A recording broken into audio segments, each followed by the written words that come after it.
Baik, bismillahirrahmanirrahim. Assalamualaikum warahmatullahi wabarakatuh. Perkenalkan, nama saya Muhammad Fadil Pratama R. Kali ini saya akan menjelaskan sedikit atau mempresentasikan mengenai stack dan queue dalam bahasa pemrograman C++. Ya, jadi kita jelaskan sedikit dulu mengenai konsep dasar struktur data linear, yang dimana struktur data linear adalah kumpulan komponen data yang tersusun secara berurutan, di mana setiap komponen memiliki bagian tetangga di bagian kiri atau di bagian kanannya, terkecuali pada saat komponen pertama dan paling terakhir. Jadi terdapat dua jenis struktur data linear yang paling sederhana dan banyak digunakan yang akan kita bahas ini, yaitu stack dan queue. Kita jelaskan dulu mengenai stack atau list. Jadi stack adalah sebuah struktur data linear di mana operasi penambahan dan penghapusan elemen hanya dapat dilakukan pada satu ujung, yaitu puncak atau biasa disebut dengan top. Nah, prinsip dari stack itu dia menggunakan prinsip LIFO, last in first out, yang dimana elemen yang terakhir masuk adalah elemen yang pertama yang keluar. Selanjutnya, ini merupakan operasi dasar stack. Jadi saya jelaskan dulu sedikit saja. Jadi ada push, yaitu menambahkan elemen baru ke puncak stack.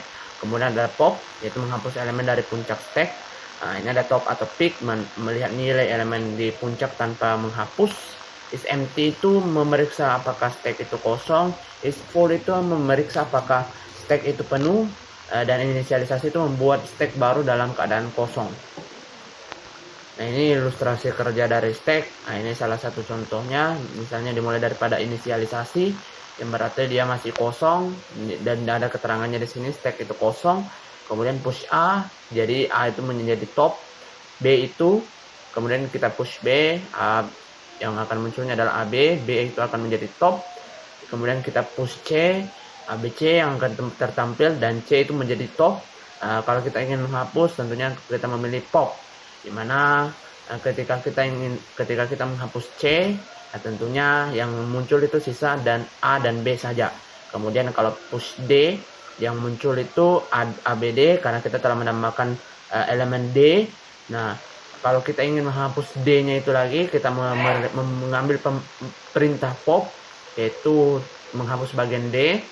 Nah, jadi karena D yang paling tertinggi, kemudian yang akan muncul itu sisa AB. Kemudian yang ketika kita menghapus pop lagi, otomatis yang menghapus lagi itu adalah B, yang berarti sisa A yang tertampil di stack tersebut. Kemudian terdapat simulasi stack ini, ada 7.1 stack manual atau OP. Simulasi stack 7.2 ini stack STL atau standar template linear ya kalau tidak salah. Standar template linear di C++, yang dimana kalau di 7.1 ini tentunya lebih ribet, lebih banyak digunakan ya, karena dia terdiri atas kayak contoh main, stacks.h dan stacks.cpp. Nah, di sini ada top min 1 itu sebagai sentinel kosong. Ini jadi berarti dia masih kosong. Nah, ini plus top ini adalah merupakan pre-increment, yang berarti kita ini akan bertambah pada saat kita melakukan push, dan top minus ini adalah post decrement. Ketika kita melakukan pop, ini akan terhapus data elemen yang paling atasnya. Kemudian kalau yang STL ini tentunya lebih simpel, outputnya juga sudah muncul di sini karena di STK push itu ada 21, 22, 24 di sini. Kemudian STK pop ini akan menentukan pop berapa yang akan dihapus secara otomatis seperti itu. Nah, perbandingannya itu implementasi dari stack itu yang dari manual maupun STL itu tentunya dia secara kompleksitas kode, dia kalau yang manual itu dia mempunyai kompleksitas kode yang jauh lebih tinggi karena dia memerlukan sebuah kelas manajemen indeks pengecekan kondisi, sedangkan implementasi STL itu lebih rendah, kode ringkas dan mudah dibaca.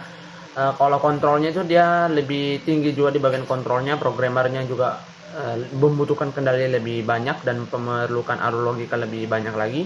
Kalau yang menggunakan STL itu tentunya lebih rendah. Kalau secara keamanan tentunya yang menggunakan implementasi dia rentan bug. Tetapi kalau yang implementasi STL itu dia sudah teruji dan terstandarisasi, jadi dia sudah bagus dalam keandalan dan keamanannya.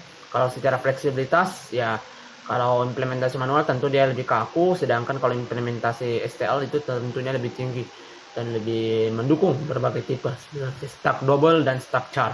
Kalau secara kinerja, ya tentunya dia kalau yang manual itu memerlukan operasi push atau pop O1 secara umum setara. Kalau yang di bagian implementasi STL itu dia optimal dan lebih efisien karena menggunakan DQ yang optimal. Nah, kalau tujuan pengguna yaitu untuk pembelajaran lebih mudah dipahami dan lebih untuk pembelajaran dan pemahaman konsep fundamental. Kalau secara STL itu untuk pengembangan aplikasi nyata ya, yang membutuhkan produktivitas dan keandalannya lebih tinggi lagi. Nah, selanjutnya adalah queue atau antrian yang biasa disebut antrian. Jadi queue atau antrian juga merupakan struktur data linear, namun dengan ketentuan yang berbeda dari stack. Pada struktur antrian, operasi penambahan elemen hanya dapat dilakukan di salah satu ujung yang disebut ujung belakang atau rear, sedangkan operasi penghapusan atau pengambilan elemen hanya dapat dilakukan di ujung depan atau front. Nah, karakteristik ini melahirkan prinsip first in first out atau FIFO yang mengharuskan elemen yang pertama kali dimasukkan itu dalam antrian akan menjadi elemen yang pertama kali juga dikeluarkan dalam antrian. Ini operasi dasar queue. Jadi terdapat enqueue, insert add, menambahkan elemen baru di belakang antrian. DQ itu menghapus elemen dari depan antrian. Front atau peak itu melihat nilai elemen terdepan. Rear atau back itu melihat nilai elemen terbelakang. Nah, kemudian ada is empty, memeriksa apakah antrian itu kosong. Is full itu apakah antrian itu penuh, dan inisialisasi itu membuat antrian kosong.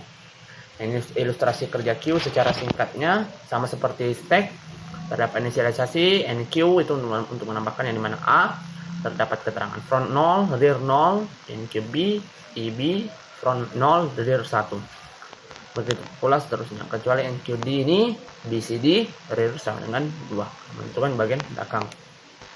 Nah, ini secara simulasi Q7.3, Q manual atau prosedural, yang dimana terdapat beberapa jenis ya. Ketika kita ingin menjalankan di bagian 7.3 itu tentunya dia muncul beberapa menu. Yang pertama adalah tambahan antrian, ini Q, panggilan antrian DQ, lihat daftar antrian, bersihkan antrian, dan exit. Kalau secara simulasi Q 7.4 itu dia outputnya secara langsung saja sama seperti stack tadi karena dia menggunakan STL. Nah, analisis perbandingan implementasi Q itu kompleksitas kodenya dia lebih tinggi, perlu logika ekstra terutama untuk DQ geser elemen. Implementasi STL itu rendah, penggunaan intuitif dengan fungsi push, pop, dan from serta back. Secara efisiensi dia juga kalau kurang efisien kalau kita menggunakan manual, tetapi kalau implementasi tentunya bergantung pada underlay container. Biasanya DQ yang mendukung pop, from, dan O1 biasanya. Kalau manajemen memori tentunya statis atau ukurannya tetap. Kalau yang manajemen memori yang STL itu tentunya lebih dinamis atau kontainernya seperti DQ dapat tumbuh dan menyusut sesuai kebutuhan. Oke, kalau secara fitur tambahan itu kalau diimplementasi manual tidak ada. Kalau secara STL itu terintegrasi dengan STL itu sendiri. Oke, selanjutnya ini adalah kesimpulan. Jadi berdasarkan pembahasan dan implementasi yang telah dilakukan, dapat disimpulkan bahwa stack dan queue merupakan dua jenis struktur data linear yang memiliki prinsip LIFO dan VIVO. Pemahaman konsep tersebut sangat penting dalam merancang sebuah algoritma implementasi manual. Dengan menggunakan array dalam C++, memberikan pemahaman mendalam akan logika internal dan manajemen memori. Meskipun demikian, penggunaan standar template library yang menyediakan fungsi stack dan queue dapat memberikan juga pendekatan yang lebih efisien, mudah, dan lebih andal tentunya dengan menghilangkan kompleksitas implementasi. Mungkin saya cukupkan. Sekian dan terima kasih. Mohon maaf bila ada kekurangan dan kesalahan. Assalamualaikum warahmatullahi wabarakatuh.